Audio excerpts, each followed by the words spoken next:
ओम शांति।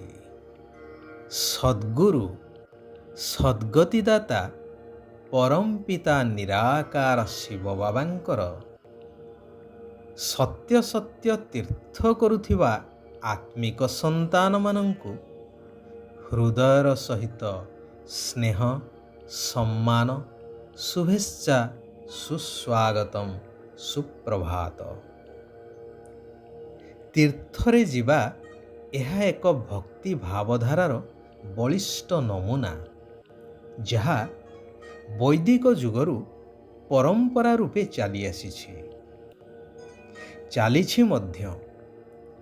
ଆଗ ଅପେକ୍ଷା ଅନେକ ଗୁଣା ଅଧିକ ତୀର୍ଥଯାତ୍ରା କରିବା ବଢ଼ିଯାଇଛି। ହେଲେ ସେତେବେଳର ତୀର୍ଥ ଆଉ ବର୍ତ୍ତମାନର ତୀର୍ଥ ଭିତରେ ଅନେକ ପାର୍ଥକ୍ୟ।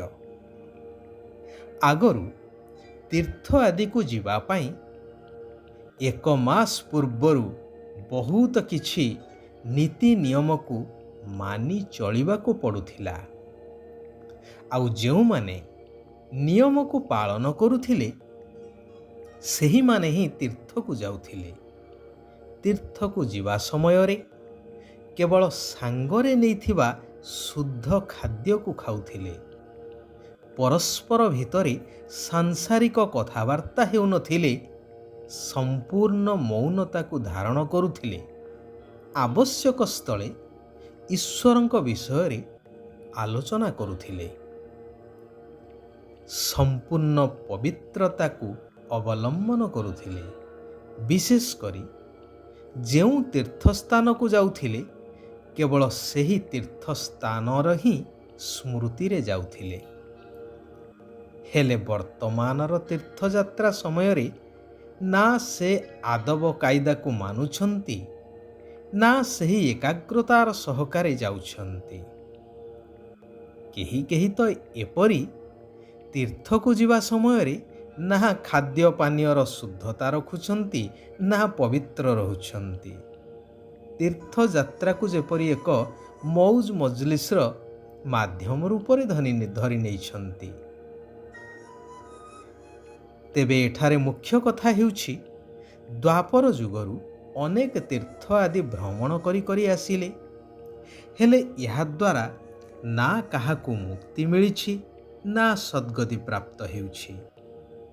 କାରଣ ବାସ୍ତବ ତୀର୍ଥ କ'ଣ ଏବଂ ଏହାର ରହସ୍ୟ କ'ଣ, ଏହା ଜାଣିବା ବହୁତ ଜରୁରୀ ଅଟେ। ଶାସ୍ତ୍ରରେ ମଧ୍ୟ ଉଲ୍ଲେଖ ଅଛି कि चारों तरफ लगाए फेरे फिर भी हरदम दूर रहे। अर्थात स्थूल बा शारीरिक तीर्थयात्रा द्वारा आत्मार कौनसी उन्नति होई न थाए कि भगवान प्राप्त होई न थांती। सेथिपाई सर्व आत्मांकर पिता निराकार परमात्मा आसी आत्मिक पथ प्रदर्शक होई सच्चा तीर्थर रहस्य बुझौछंती। कहउछंती, मधुर आत्मिक संतानगण तुमर सच्चा तीर्थ हेउछि शांतिधाम ओ सुखधाम। सत्य पिता तुम संतान मानंकु सत्य तीर्थ कराउछंती। शांतिधाम कहिले आत्मा मानंकर रहिबा स्थान अर्थात घर, एवं सुखधाम अर्थात सत्ययुगी स्वर्ग राज्यर राज्य भाग्य। शिव बाबा कहउछंती, वर्तमान घर एवं सत्ययुगी राज्य पदकु मने पकई चाल, तेबे अपार सुखर अनुभूति करि चालिब। कौनसी भी परिस्थिति रे विचलित बा दुखित हेब नाही। कारण भगवान जानिछंती जे मोर संतान माने अधा कल्प हेला अर्थात द्वापर जुगरु भक्ति मार्गरे अनेक कष्ट करिछंती। मते पाइबा पाई काहीं कुआडे कुआडे घुरी बुलिछंती। केते गुरु गोसेई करिछंती। केते जाग यज्ञ ओषा व्रत करी आसिछंती। ସେଥିପାଇଁ ଗୀତାର ମହାବାକ୍ୟ ଅନୁସାରେ ଏହି ଘୋର କଳିଯୁଗର ଅନ୍ତିମ ଚରଣ ଯେତେବେଳେ କି ଦୁନିଆକୁ ସମ୍ପୂର୍ଣ୍ଣ ପରିବର୍ତ୍ତନର ଆବଶ୍ୟକତା ଅଛି, ସେହି କଲ୍ୟାଣକାରୀ ସଙ୍ଗମ ଯୁଗରେ ଆସି ଏହି ସବୁ ଦୁଃଖରୁ ମୁକ୍ତ କରୁଛନ୍ତି ଏବଂ ଆତ୍ମିକ ଯାତ୍ରାର ଶିକ୍ଷା ପ୍ରଦାନ କରୁଛନ୍ତି। ମୁକ୍ତି ଆଉ ଜୀବନ ମୁକ୍ତିକୁ ଯିବା ପାଇଁ କହୁଛନ୍ତି, ପିଲାମାନେ ଏବେ ତୁମକୁ ଆଉ କୁଆଡ଼େ ଯାଇ ସମୟ ବା ଅର୍ଥ ଖର୍ଚ୍ଚ କରିବାର ଆବଶ୍ୟକତା ନାହିଁ କି ଶାରୀରିକ କଷ୍ଟ ମଧ୍ୟ କରିବାର ନାହିଁ। ଘର ଗୃହସ୍ଥରେ ରୁହ, ସବୁ କିଛି କର, କର୍ମ ଆଦି କରି ନିମିତ୍ତ ହେଇଯାଅ ଏବଂ ମନେ ମନେ ମୋତେ ମନେ ପକେଇ ଚାଲ, ଯାହାକୁ କୁହାଯାଏ ମନ୍ମନା ଭବ, ଏବଂ ଶାନ୍ତିଧାମ ଘରକୁ ମନେ ପକେଇ ଚାଲ। ଏହା ହିଁ ହେଉଛି ବାସ୍ତବିକ ତୀର୍ଥ, ଶ୍ରେଷ୍ଠ ତୀର୍ଥ।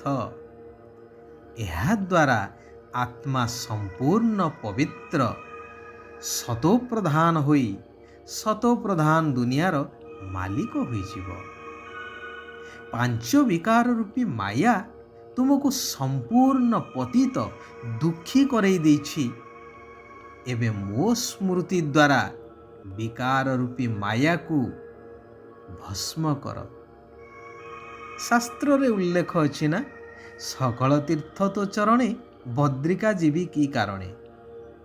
ଏହାର ମଧ୍ୟ ସୂକ୍ଷ୍ମ ରହସ୍ୟକୁ ବା ଗହନ ରହସ୍ୟକୁ ବୁଝିବା ଆବଶ୍ୟକ। ତେଣୁ ଏବେ ନିଜକୁ ଦେହଠାରୁ ଅଲଗା ଆତ୍ମା ଭାବି ଚାଲ।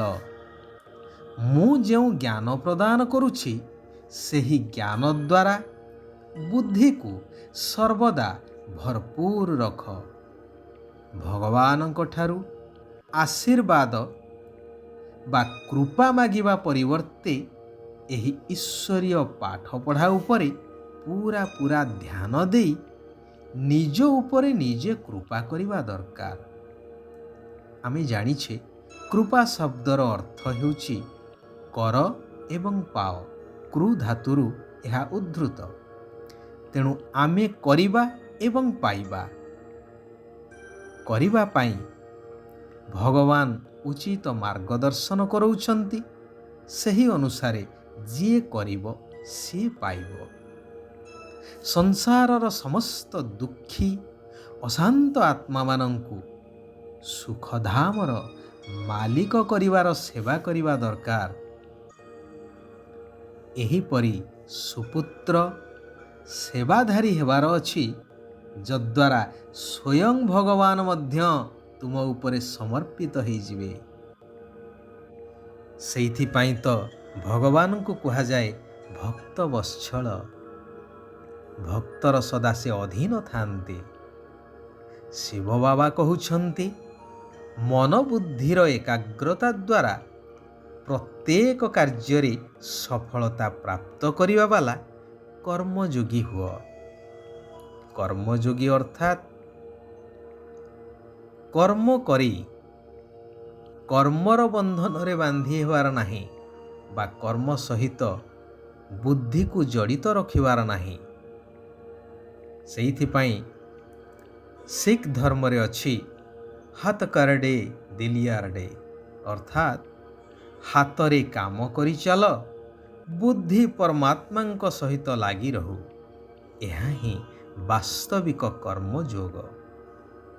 ବାବାଙ୍କର ସ୍ନେହର ପ୍ରତିଦାନ ଦେବା ପାଇଁ ଭିତରେ ଭିତରେ ଅନାସକ୍ତ ରହିବା ଦରକାର ଏବଂ ମନମନା ଭବ ହେଇ ରହିବା ଦରକାର।